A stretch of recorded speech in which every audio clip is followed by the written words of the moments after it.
A disfunção erétil ou impotência sexual ocorre quando o homem fica incapaz de conseguir ou manter a relação ou ereção, a relação sexual satisfatória.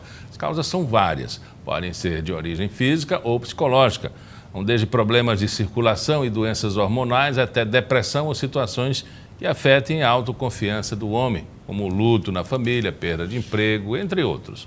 O uso abusivo de álcool, cigarro ou outras drogas também pode contribuir. Vale lembrar que não existe idade para o problema, qualquer um pode passar por essa situação. Comigo aqui no estúdio, o urologista Humberto Montoro vai nos dar mais informações. Pela gama aí de informações, não é coisa de gente idosa, não. A disfunção erétil pode começar a qualquer hora, né? Exatamente. Estatisticamente, tem em torno de 7% de homens que nunca conseguiram ter uma relação. Não é pequeno. 7%? 7% de homens. Ave Maria.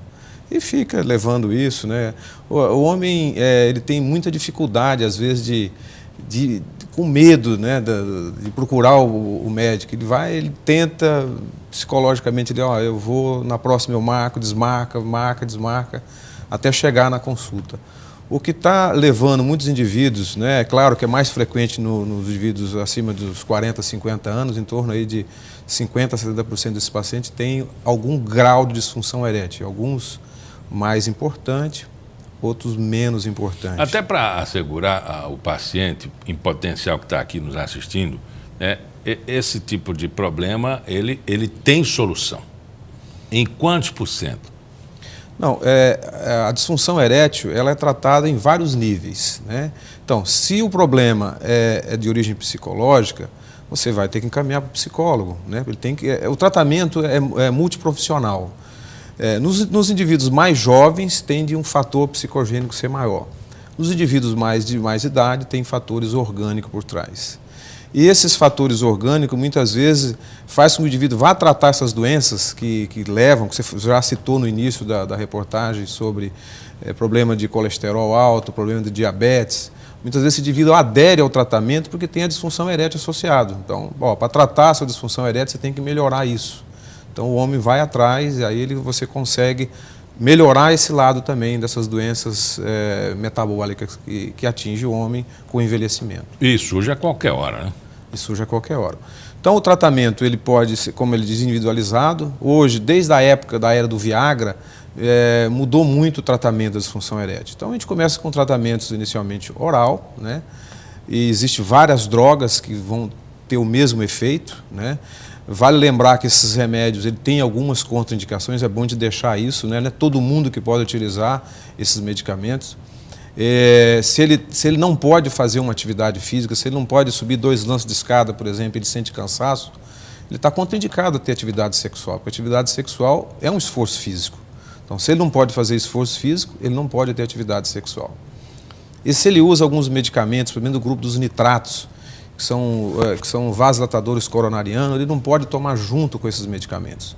Todos eles, não é só o Viagra que é o mais conhecido, todos eles são contraindicação absoluta para o uso desses medicamentos. Bom, então, pela sequência aí de diagnóstico, né, vão ser eliminados, evidentemente, por idade, por diagnóstico antecedente, de uma situação familiar, de um acidente, e vai eliminando as possibilidades até chegar a uma indicação aí de um remédio, né, de acordo com cada paciente, né, doutor? O tratamento tem que ser individualizado, né? Então, você pode receber esse medicamento, outros precisam de injeções, né?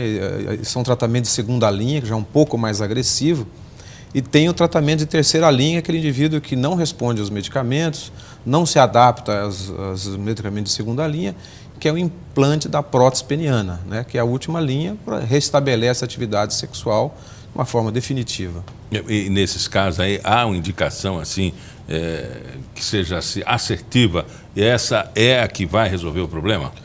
Então, se o indivíduo tem uma disfunção erétil grave, que não responde ao tratamento, e ele e a parceira querem voltar a ter atividade sexual, não se adaptou aos tratamentos de segunda linha, que são as injeções que se pode dar no pênis, as coisas, a prótese é a solução, né? Existe próteses que mais se coloca são as próteses semirrígidas, mas existem próteses infláveis, que são mais fisiológicas, só que são extremamente caras, né? O senhor, no início da entrevista, falou que muitos têm o diagnóstico de disfunção erétil pela psicologia do paciente, né? Autoconfiança.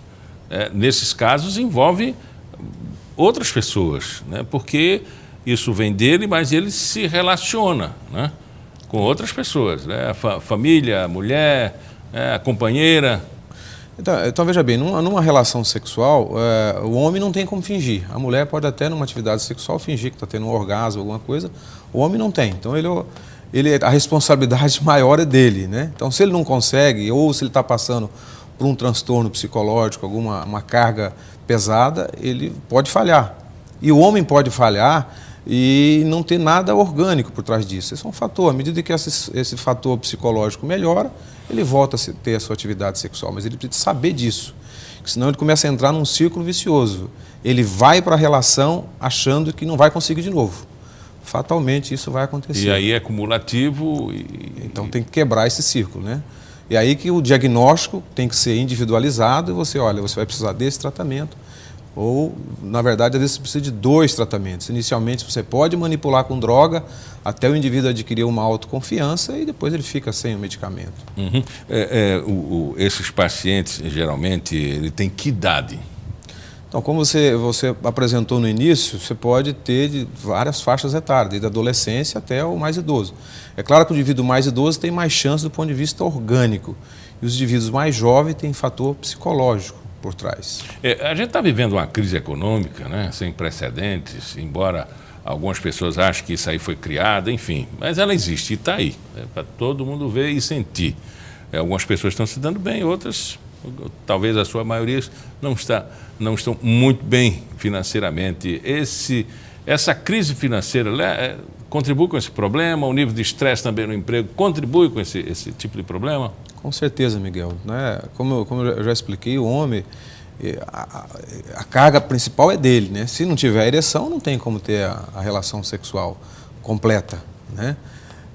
Então, esses fatores que estão por trás podem deixar o indivíduo, como diz no popular, broxa por um período até passar essa fase toda que ele está vivendo. Outra questão de anatomia, tamanho significa alguma coisa? Então, isso é uma coisa que nós recebemos no consultório, pais que levam, ou o indivíduo vem espontaneamente dizer, meu pênis, eu acho meu pênis pequeno.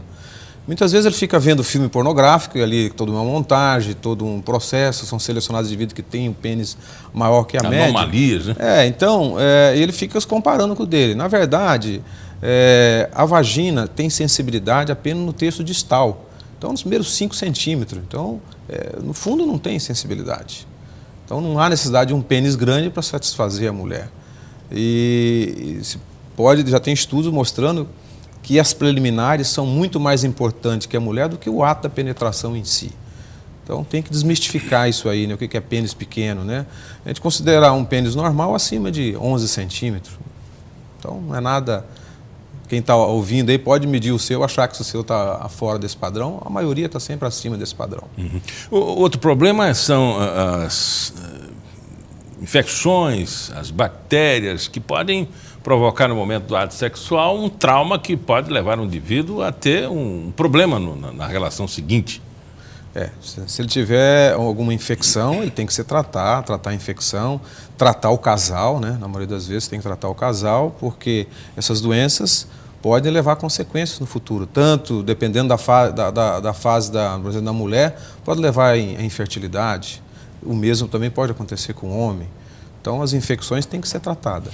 Doutor, a gente sabe que há um investimento maior na saúde da mulher, me parece que não é um investimento, é a conscientização. O homem é relaxado, tem medo até de dizer que está com esse tipo de problema e termina não procurando médico. Campanhas como esse Outubro Azul, né? O Setembro Rosa, Novembro Laranja, o Novembro? É Novembro Azul. Novembro Azul. Elas chegam assim e transformam as pessoas, elas dão resultado mesmo? Olha, vocês são parte disso, né? Essas campanhas têm conscientizado muitos homens e vêm espontaneamente, né? Principalmente do exame preventivo da próstata, que tem que fazer o toque retal. Muitos homens não acreditam. Olha, eu faço aquele exame do sangue, né? Sabendo que isso não é confiável em 100%. Tem que fazer os dois exames, né? Então isso tem mudado muito. E o homem, ele tem essa mania. Não preciso disso, não estou sentindo nada, né? É muito comum isso, o indivíduo não faz os exames preventivos. Hoje nós temos que fazer uma medicina preventiva. Qualquer doença dessa que você pega numa fase inicial, você consegue ter uma evolução satisfatória. Agora, como está a rede de atendimento? Que a gente tem a expectativa de que a rede de atendimento é tudo, né? Primeiro você está doente, a facilidade de ir ao médico. Se você já tem aversão e medo ou resistência, se você não tem um médico com facilidade, e aí contribui muito para os dados negativos, né? Com certeza, isso é um problema social, né? Não é só a saúde, a segurança, tudo. Nós estamos passando por um processo. Nosso país está com... A nossa saúde está doente, né? A dificuldade do acesso à saúde, se o indivíduo não tem um plano de saúde, ele sofre. Né? Mas se tem um plano de saúde, às vezes o médico não atende, porque ele está sem um convênio, né? Porque o convênio está pagando 6 e pouco. O plano de saúde era o SUS antigo, né? Está evoluindo para isso, mas é um problema. Nós estamos vivendo uma situação complicada. E como está a rede de atendimento no SUS para esse tipo de situação? Então, eu sou professor lá da universidade e o hospital universitário tem médicos capacitados para atender, inclusive tem até prótese peniana lá no hospital universitário. Quando o indivíduo tem indicação, vai ser implantado. Mas é um número razoável, né, de atendimento. Um número pequeno. Conversamos com o Dr. Humberto Montoro, urologista e professor universitário. Muito obrigado pela entrevista. Eu que agradeço. Pauta especial fica por aqui, voltamos no nosso próximo encontro. Lembrando que a gente voltou depois da Paralimpíada para o horário convencional, 11h30 da manhã e 6h30 da noite, e a reprise. Até lá.